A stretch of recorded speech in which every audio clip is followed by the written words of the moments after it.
ഇപ്പോ കഴിഞ്ഞ പ്രാവശ്യം നമ്മളെടുത്ത വീഡിയോയില് കണ്ടിട്ട് ചെക്കന്മാരിപ്പോ കച്ചവടമൊക്കെ ഒന്ന് ഉഷാറാക്കിയിട്ടുണ്ട് കേട്ടോ. കച്ചവടമൊക്കെ ഒന്നൊരു വിപുലീകരിച്ചു, സാധനങ്ങളൊക്കെ പുതിയതൊക്കെ ഇറക്കിയിട്ടുണ്ട്, കച്ചവടമൊക്കെ ഉഷാറാക്കി. എടാ, കച്ചവടമൊക്കെ എങ്ങനെ നടക്കുന്നുണ്ടോ? ഉഷാറാണോ?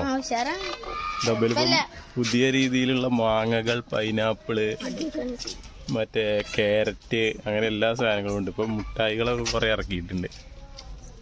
അതാണ് ഇതിന്റെ മുതലാളി. എന്തൊക്കെയുണ്ട്? എങ്ങനെയുണ്ട് പരിപാടികളൊക്കെ? ഓക്കെ അല്ലേ? ഉഷാറല്ലേ? എന്താ അച്ചാറൊക്കെ ഉണ്ട്, മാങ്ങണ്ട്, മുളകുണ്ട്. എന്തൊക്കെയുള്ള ഇപ്പൊ ഇവിടെ സാധനങ്ങള്? എല്ലാം ഉണ്ട് ഇവിടെ. എന്തൊക്കെയുള്ളത്? എല്ലാം ഉണ്ട്. പുളിമിഠായി ഉണ്ട്, മാങ്ങണ്ട്, ചോക്കുണ്ട്, ലേസ് ഉണ്ട്. ഇതൊക്കെ ഇറക്കിയാണ്. കഴിഞ്ഞ പ്രാവശ്യം ഇതൊന്നും ഉണ്ടായിരുന്നില്ല, ഇപ്പൊ ഇറക്കിയാണ്. ഇപ്പൊ ഇറക്കിയതാണല്ലേ? ഇപ്പൊ കച്ചവടം ഉഷാറായി കേക്ക് ഒന്നുപാടെ ഇറക്കിയില്ലേ? ഇനി ഒന്നും കൂടി ഇറക്കണം കുറച്ച് ദിവസം കഴിഞ്ഞിട്ട്, പൈസ ലാഭിച്ചുണ്ടാവുമ്പോ. ഓക്കെ.